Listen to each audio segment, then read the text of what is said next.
buat teman-teman atau sahabat setia Sonora gitu ya, Mm-mm. kalau misalnya belum mampu untuk memaknai atau meninggalkan hal tersebut gitu ya, tidak bisa itu ya, Mm-mm. berarti bisa merasakan dirinya sendiri dulu nih ya. Mm-mm. Aku nih sudah lelah gitu Mm-mm. ya. Jadi saatnya aku rileks dan istirahat ya Mm-mm. sudah gitu ya. Mm-mm. Aku relakan dulu ya dari Mm-mm. sosial media ya. Aku memilih untuk misalnya ngobrol sama teman gitu. Mm-mm. Itu kan yang Mm-mm. sederhana yang bisa Mm-mm. dilakukan Mm-mm. seperti Mm-mm. itu, Mm-mm. Mas Hans gitu. Betul.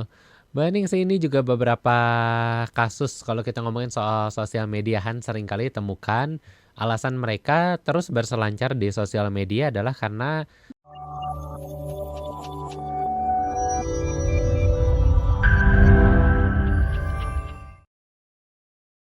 siapa sebenarnya yang bisa menentukan ya untuk melakukan perubahan dalam diri kita, yaitu hanya diri kita sendiri sahabat sonora sebenarnya.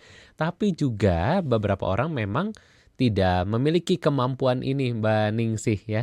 Ini banyak orang yang waduh saya rasanya sulit sekali untuk bisa mengalahkan diri sendiri untuk bisa menentukan nih kapan waktu yang tepat untuk saya berhenti mengkonsumsi sosial media, kapan waktu yang tepat untuk saya bisa nih lihat-lihat scroll-scroll sosial media. Nah, untuk orang-orang yang masih belajar dalam tahap ini, sebenarnya apa yang bisa mempermudah mereka untuk bisa melakukan penguasaan diri, Mbak Ningsih? Boleh di-unmute dulu, Mbak Ningsih? Ya. Siap-siap. Oke, baik. Baik, Mas Hans ya. Mm-mm. Jadi ketika orang belum cukup mampu, Mm-mm. bukan tidak ya, belum Mm-mm. cukup mampu untuk eh tadi belum cukup mampu, tapi sebenarnya dia kan bisa menjadi orang yang memimpin dirinya sendiri, betul ya, memimpin Mm-mm. dirinya Mm-mm. sendiri gitu. Jadi seperti hanya tadi di lagu yang segmen pertama ya, Mm-mm. hidup Mm-mm. adalah pilihan, betul Iya, ya, betul. atau lagunya Bon Jovi It's My Life gitu ya. Nah Betul. itu Mm-mm. betul kan. Nah itu berarti kan kita yang menentukan atas Mm-mm. pilihan Mm-mm. tindakan kita ya sudah Mm-mm. gitu. Mm-mm. Jadi kalau kita yang ya secara mudah kalau kita sudah lelah ya HP-nya ditaruh saja. Mm-mm. Gadgetnya ditaruh saja gitu. Jangan Mm-mm. memaksakan diri kemudian terus-menerus mengkonsumsi sosial media karena itu Mm-mm. dampaknya akan tadi merenggut kebahagiaan. Dalam Mm-mm. bahasa lain nih Mas, Mm-mm. jangan sampai kita dijajah atau didominasi Oh, gitu ya, iya, betul. didominasi. Mm-mm. Jadi waktunya semua terenggut gitu Mm-mm. oleh Mm-mm. sosial media. Tidak terasa ya 15 menit jadi 2 jam, 3 jam Mm-mm. gitu. Mm-mm. Kadang sampai pagi gitu ya Mm-mm. melihat. Nah, kalau itu digunakan untuk hal-hal yang baik, jadi indikasinya begini Mas. Kalau adiksi gitu ya, adiksi itu kalau lebih 8 jam menggunakan sosial media Mm-mm. dan itu berpengaruhnya buruk. Oke. Oke, tapi kalau nah buat teman-teman atau sahabat setia Sonora gitu ya, Mm-mm. kalau misalnya belum mampu untuk memaknai atau meninggalkan hal tersebut gitu ya, tidak bisa itu ya, Mm-mm. berarti eh, bisa merasakan dirinya sendiri dulu nih ya. Mm-mm. Aku nih sudah lelah gitu ya. Mm-mm. Mm-mm. Jadi saatnya aku rileks dan istirahat ya Mm-mm. sudah gitu ya. Mm-mm. Aku relakan dulu ya dari Mm-mm. sosial media ya. Aku memilih untuk misalnya ngobrol sama teman gitu. Mm-mm. Itu kan yang Mm-mm. sederhana yang bisa Mm-mm. dilakukan Mm-mm. seperti Mm-mm. itu, Mm-mm. Mas Hans gitu. Betul. Mbak Ning sih ini juga beberapa kasus kalau kita ngomongin soal sosial mediahan seringkali temukan alasan mereka terus berselancar di sosial media adalah karena eh, isi pikirannya nih sama berisiknya dengan sosial media gitu ya, dengan informasi-informasi yang sangat banyak kita konsumsi di sosial media.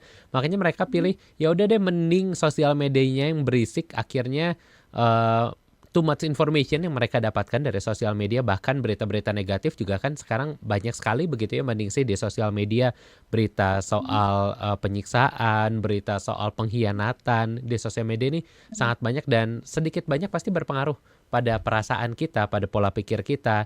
Dan seringkali itu yang lebih mereka pilih dengan alasan karena daripada pikiran saya yang berisik. Kalau saya nggak konsumsi sosial media, pikirannya kemana-mana berisik dan akhirnya malah merasakan emosi-emosi yang sebenarnya mereka hindari. Dalam kasus seperti ini, apa yang sebenarnya bisa menolong mereka, Mbak Ningsih? Iya, jadi pikirannya berisik gitu ya, merasa Mm-mm. pikirannya berisik, kemudian malah justru mengkonsumsi, bukan ya, memilih untuk Betul, betul. melihat-lihat atau Mm-mm. membaca sosial media. Itu Mm-mm. nanti tambah berisik, berisiknya kuadrat gitu ya, berisik dan berisik gitu ya Iya, iya, berisiknya iya. Mm-mm. banyak. Mm-mm. Nah, nah justru itu malah tindakan yang kurang tepat sebenarnya. Mhm. Justru malah sebenarnya ada sesi-sesi sebenarnya malah hadir ke dalam ya. Mhm. Hadir ke dalam itu kalau orang di Jawa namanya tilai diri atau Mhm. mungkin Mas Hans pernah dengar istilah mindful dulu Iya, diri ya. betul. Mhm. Jadi relax dulu kemudian mindful pada dirinya Mhm. sendiri gitu Mhm. ya. Sadar penuh hadir utuh Mhm. sebenarnya mungkin bisa merenung, Mhm. diam Mhm. sejenak gitu Mhm. ya, Mhm. kontemplasi sejenak gitu ya. Mhm. Sebenarnya apa yang pengen kulakukan dalam hidupku gitu ya. Mhm. Nah Mhm. itu bisa latihan relaksasi dan Mhm. kemudian menyadari diterima saja apapun Mhm. yang datang gitu ya. Mhm. Kemudian sebenarnya apa yang ingin kulakukan dalam hidupku. Mmm. Jadi ibaratnya mungkin bisa dibayangkan nih Mas Hans ya. Mhm. Mhm. Kan ada botol tuh diisi pasir, betul ya, Oke, diisi betul. pasir. Mhm. Kemudian kita kocak-kocak gitu ya Iya, kan akan keruh, betul ya. Nah, betul. isi pikiran kayak gitu keruh. Oke. Yang bisa dilakukan adalah menaruh dulu Mhm. dalam kondisi tenang, Mhm. maka pasir akan turun, betul ya, Iya, mengendap. betul betul. Nah, yang tertinggal adalah pikiran yang jernih. Oh, oke. Nah itu nanti akan orang Mhm. ketika jernih situasi hatinya, Mhm. emosinya, Mhm. maka efek dalam kegiatan sehari-hari jauh lebih baik ya. Mhm. Berpikir, mengambil keputusan itu jadi Mhm. jauh lebih baik. Gitu, Oke, Mas. apakah artinya dalam kasus seperti ini teknik mengatur nafas ini menjadi satu hal skill yang dibutuhkan untuk bisa dimiliki, Mbak Ningsih? Betul sekali Mas Hans gitu. Itu yang teknik yang Mhm. sederhana ya, Mhm. Mhm. mengatur nafas, Mhm. mempelajari detak irama jantungnya Mhm. sendiri gitu Mhm. ya. Mhm. Nah, itu latihan-latihan sederhana yang bisa dilakukan gitu ya, Mhm. untuk bisa apa namanya? Menenangkan Mhm. dirinya sendiri. Maksudnya Oke. ketika tanpa Mhm. bantuan profesional dulu ya, tapi Mhm. dirinya Mhm. sendiri. Oke, Itu yang gitu. bisa mereka lakukan begitu ya, Mbak Ningsih ya. Termasuk juga Iya. mungkin salah satunya adalah grounded begitu ya, Iya, menyatu betul. Heeh. dengan alam, dengan Ya. sekitar begitu ya. Oh iya, betul Mas Hans. Ini sepertinya Mas Hans sudah pakar nih ya, sudah sering Setiap minggu soalnya melakukan. kan sehat jiwa, lama-lama mulai ngerti ya. Lama-lama, oh iya, iya, semakin sehat ya, semoga Semakin setiap minggu sehat ini. semakin sehat, semakin, Betul, iya kayaknya betul. nanti seluruh sesi dari Sehat Jiwa selesai, saya praktek abis ini kayaknya Mbak Ningsih.